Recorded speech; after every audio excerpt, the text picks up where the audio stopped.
asalaamaaleykum ami internet Dakar Buzz ginnaaw bi ma leen nuyoo ku ci nekk sa tur ak sa sant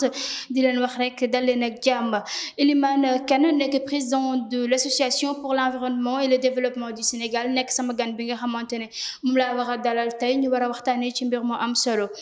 monsieur Elimane maa ngi lay nuyu. maa ngi lay nuyu soxna si di nuyu les Sénégalais à travers si seen organe de presse di doore mbir mi ci ñaan suñu borom yàlla def xewal Sénégal ak jàmm. D'accord monsieur Elimane Kane tey jii nga nekk scientifique ne ma tey jii da nga amoon problème ak ñi nga xamante ne ñoo di waa TFM boobu le problème naka la demee woon. Bon en fait problème bi yàgg na ci suma benn projet la bi nga xam ne dama ko jaglewaloon accès nu Sénégal ak njàng bi ak njàngale bi.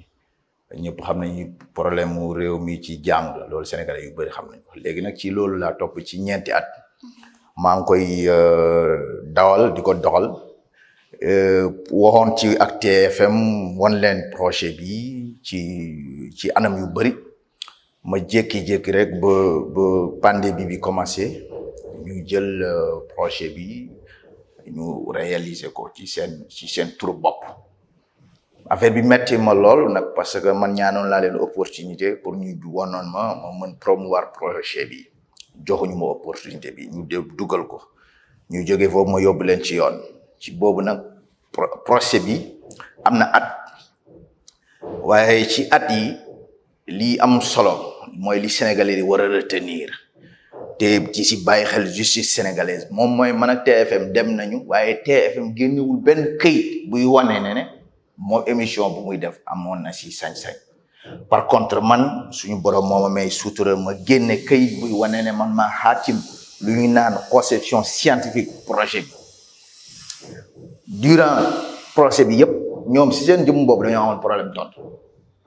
donc ci loolu nag ki gën a xam ñàkk xam ci loi ci réew moom mooy ki gën a élémentaire ci droit xam ne ni ñaari nit suñu demee ci yoon ki génne kayit moom mooy ëpp moom moo gën a am crédibilité maanaam moom mooy gën a wane ne que moom moo ëpp légitimité ak crédibilité ci turu justice donc loolu moom dama doon tenir Sénégalais mais procès bi ni muy commencé demee nag dafa am xaw a yéeme te su àggee su fekkee ne justice Sénégal tranché wu lii amul même pas photo amul saa xalaat yu bëri donc justice sénégalaise cëram daf ko war a maintenir mais nag c'est pas parce que Youssou Ndour wala kii dafa ànd ak état que dañu war a jël di jéem a def comment ça s'appelle des interventions loolu du ma ko nangu te du ma ko mës a baal justice sénégalaise. D'accord. waaw loolu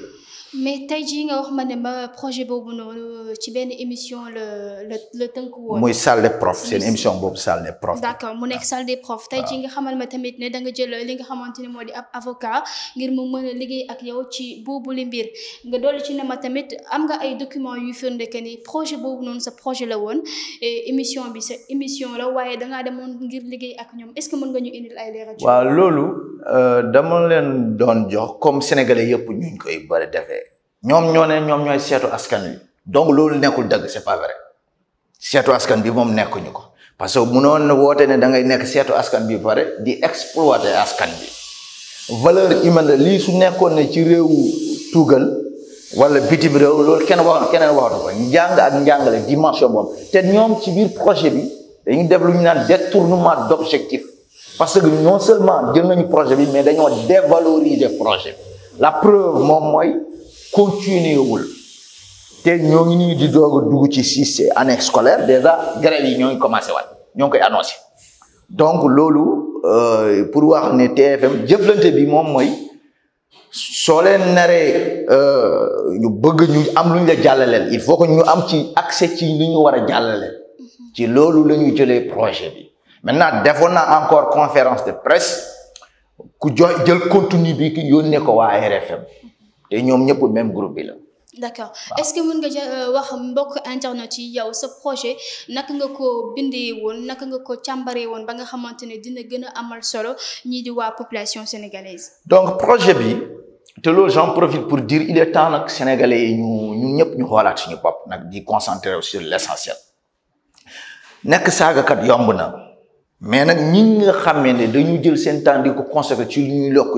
réew mi te loolu maa ngi leen ci ñaan waa Dakar Buzz yéen tamit ngeen dox si ay tànk jéego dañu toll fi nga xam ne dañu war a valoriser li nga xam ne day développer réew conception projet bi ñëpp xam nañ ko benn phrase ci par rapport au document moo nekk essentiel d'ailleurs et c'est la phrase la plus centrale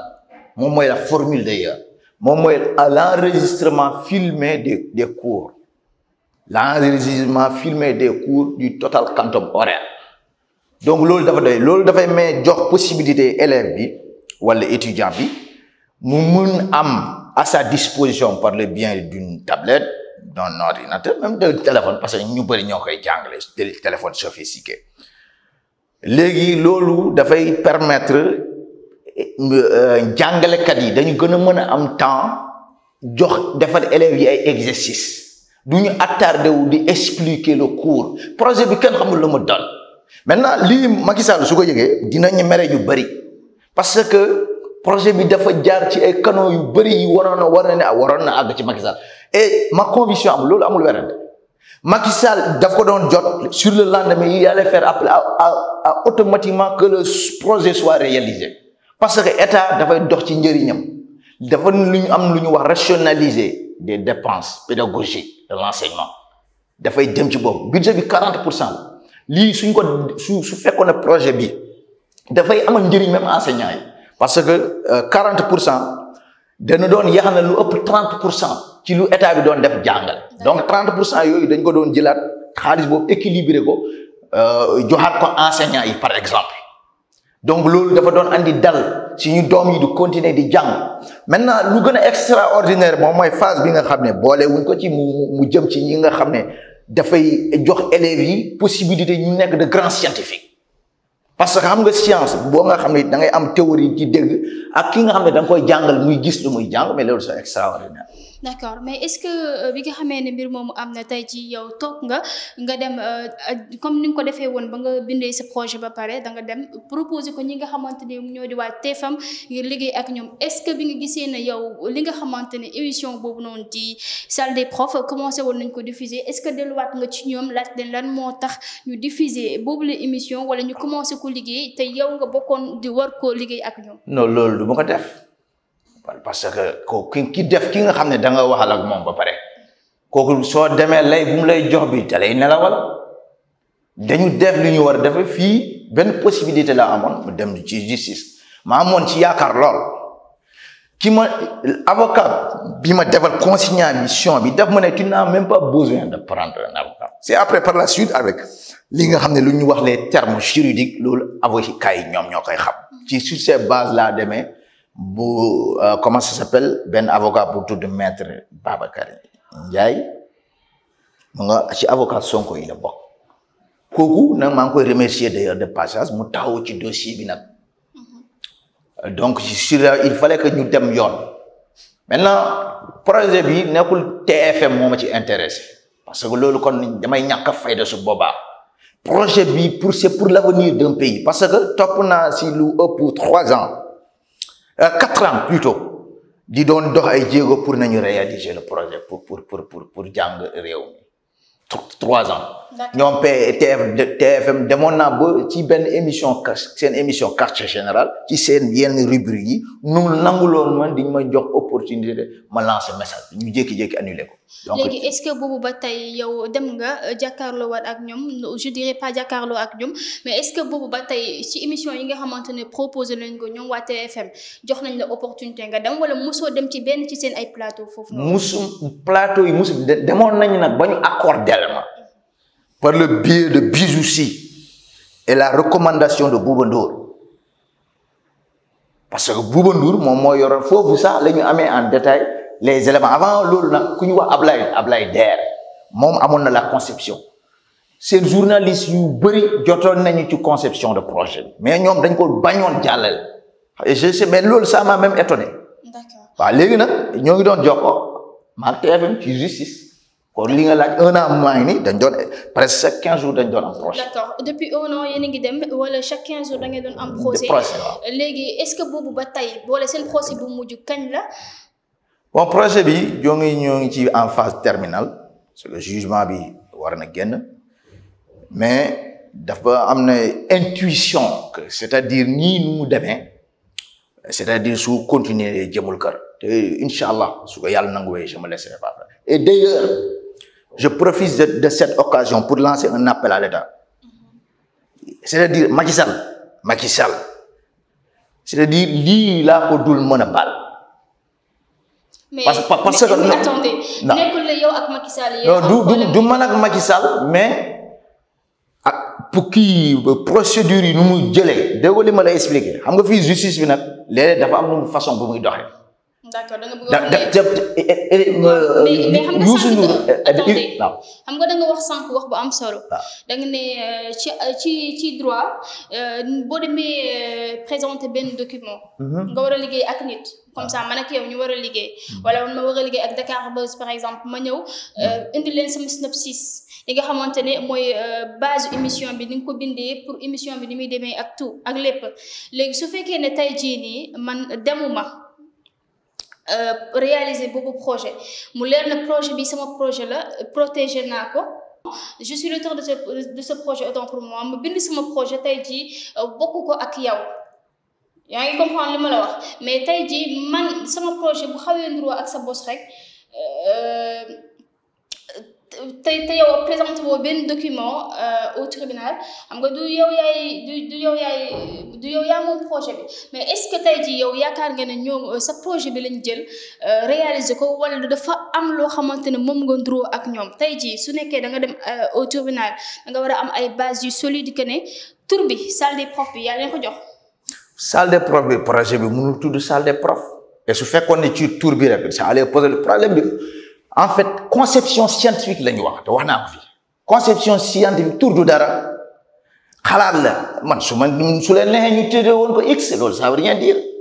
là c'est la conception scientifique te loolu amuma ci xel ñaar parce que projet déggoo li ma lay expliquer te loolu après incha allah yàlla nañ si yegg dafa du loolu kese lien yi ma am ci TFM par rapport ak le projet du boobu li kese dafa bëri loolu amul ma intérêt. projet bi xam nga du toll ne télévision nga koy def di def émission te amaloo ko lay et c'est dangereux d'ailleurs.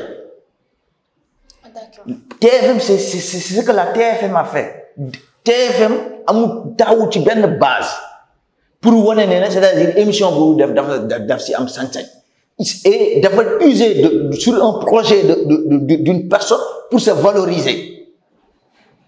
TFM loolu la ñu def dañu sukkandiku ci xalaatu jàmbur pour parce que émission bi ñëpp gis nañu ko sénégalais yi dañ ko apprécier woon. mais man tey mën naa di waxtaan ak yow su may waxtaan ak yow damay am ay idées non ci idées yooyu noonu mën naa ci créer quelque chose de solide boobu noonu mais population sénégalaise bi mën nañ ko apprécier. waaw mais nag lu demeewul noonu nag lii du ci idée ñii ku xam njëriñam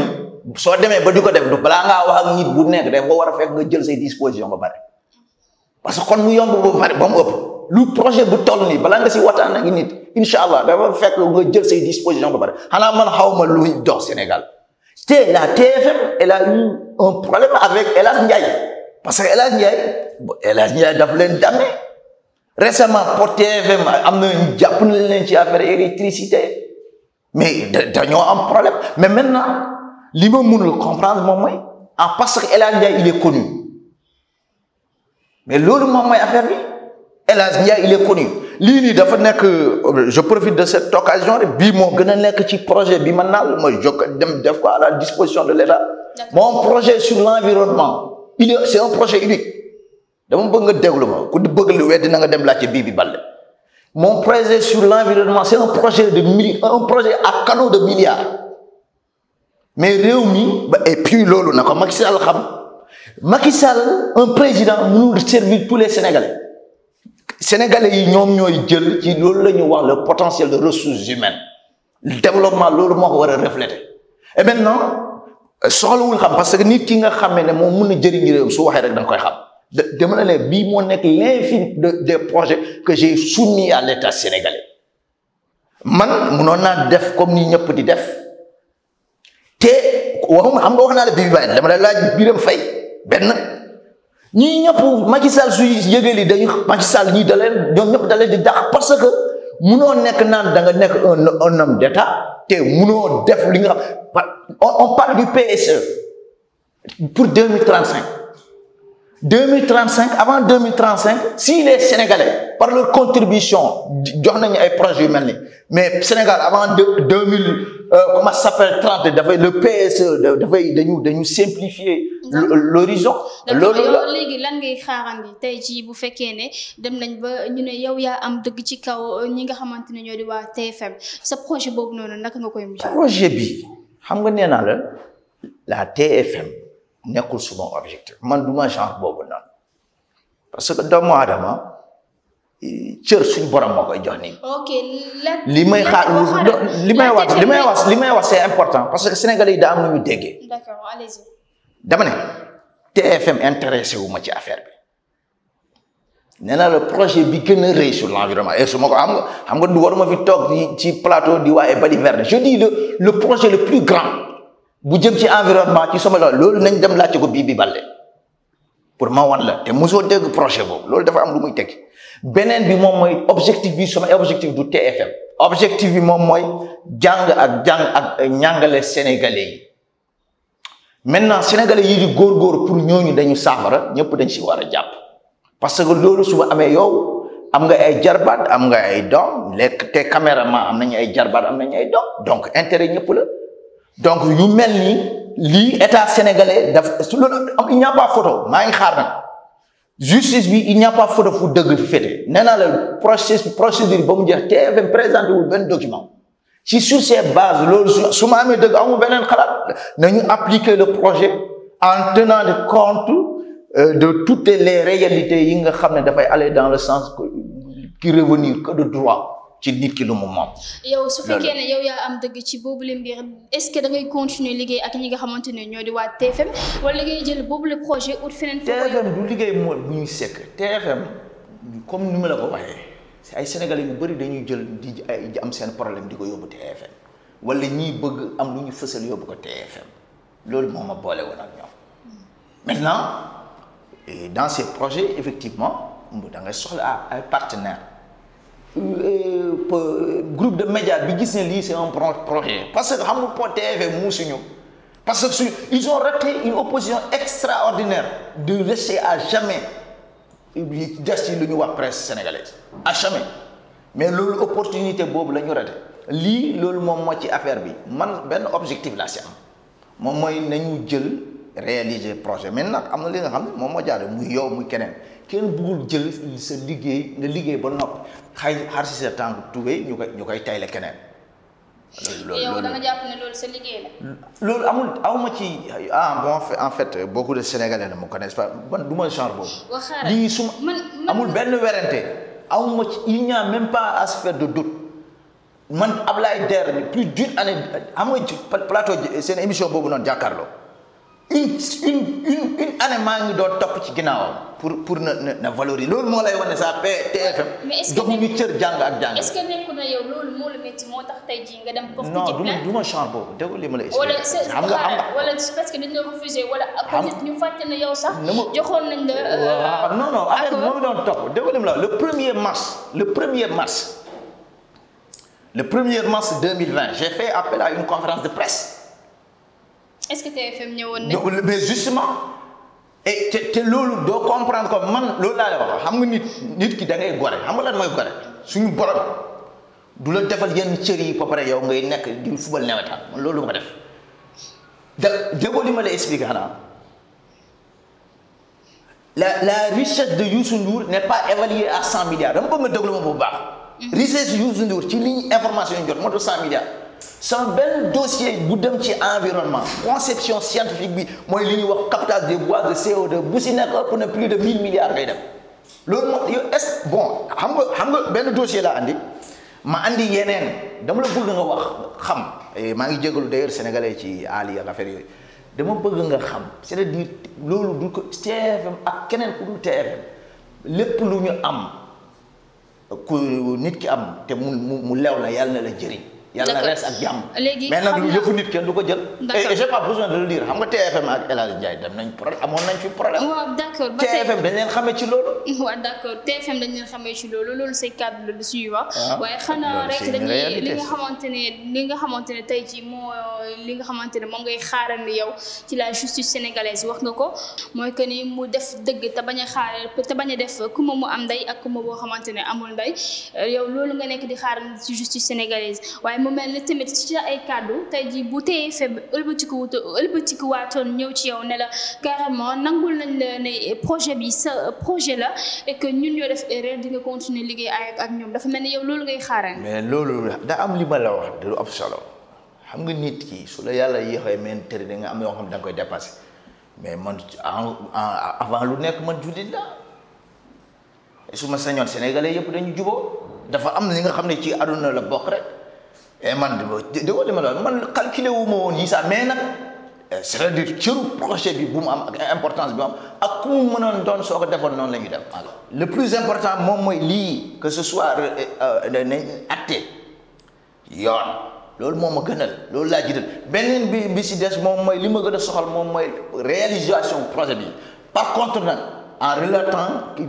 nit ki nga xam ne moom dafa liggéey xalaat ñu jox ko àqam ci xalaat bi loolu kese moom yitteel. voilà man ci loolu. am na loo nga xam ne amul prix. mais tey jii est-ce que jarul tey jii soo amee sa projet wala sa loo xamante ne benn auteur la nga nekk auteuru benn affaire boo xamante ne nit ñi dañ koy da ngay bëgg nit ñi di ko suivre nga bëgg a topp say boo bëggee protéger say ay œuvres. c'est vraiment en fait boo bëggee protéger sa ay œuvres xam nga fii di SODAV mën nga fa dem daal di protéger sa ay œuvres et yow tey jii nee nga ma loolu yëpp def nga ko. loolu laa lay wax soo gisee c'est pourquoi c'est extraordinaire loolu moo tax c'est extraordinaire mënoo jël projet bu toll nii xam nga affaire yi après day mujj reelu quoi dama la ne ñaari du ñu ànd ak yoon kii nee na kii dafa jël sama yëpp moo kii andi preuve que c'est-à-dire lii maa ko moom kii am di wut ay lay di wut fu mu wéeru mais loolu il n'y a même pas photo. d'accord tey jii soo amoon sa kàddu bu mujj boo xamante ne moom ngay dénk ñi nga xamante ne moo di la justice sénégalaise ay ñi nga xamante ne dañuy am seen ay œuvres te duñ ko protéger lan lay doon. ba li ma moom mooy xam nga dañu toll dama ko wax ñu bëri man nag ci tànk yooyu la nekk Afrique su bëggee développer du sukkandiku ci ay tubaab yi def nañ fii ba adduna bi juif yi dañoo sonn ci seen jaar-jaar adduna bi liñ fi mayee moo fi amul gisoo ni TFM c'est un tournoi TFM et moi c'est un tournoi et pourtant TFM dañ ma ko doon jiwee mu bëgg a def lu adduna bi loolu la suñu bëggee nag développer dañ am na li nga xam ne nag ci adduna la bokk mais suñu bëggee développer nag il faut que ñuy jël di jiital suñu xel yi di d'aller vers l'entrepreneuriat et la production loolu lay conseiller les jeunes nag ñu def ko ci yar ak teggin surtout nag ci yéenante lu baax ak jàmm. d'accord ci ay valeur yàlla nañu suñu borom defal jàmm defal réew mi yëpp jàmm te defal yëpp ñu réew mi yëpp yokkute defal ko tamit waa TFM pour te dire j'ai pas de problème avec li si am solo rek moom mooy maa ngi ñaan justice sénégalaise nag il est temps que ñoom tamit. su fekkoon ne amoon na jéego yu ñuy def ñuy après gën a nekk parce que nit justice nit ñi ñoo loi ay doomu aadama ñoo koy tëgg sur la base de circonstances et de comment ça s'appelle de contexte loi yëpp noonu lañ leen tëggee léegi nag suñu loi justice dañu war a am xel di valoriser notre potentiel de ressources humaines. incha allah taala. amee internaute Dakar Buzz tey jii ki ñu nga xamante ne rek moom lañ doon dalal di monsieur Elimane Kane président de l'association pour l'environnement et le développement du Sénégal di doon waxtaanee li nga xamante ne moom la amoon di problème ak ñii di waa TFM ci benn projet boo xamante ne amoon na ko rek ngir war ci liggéey ak ñoom waaye mu mel ni rek dañoo defee seen yëfu bopp lii daal lañ leen indiloon tey ci Dakar Buzz ba beneen yoon incha allah.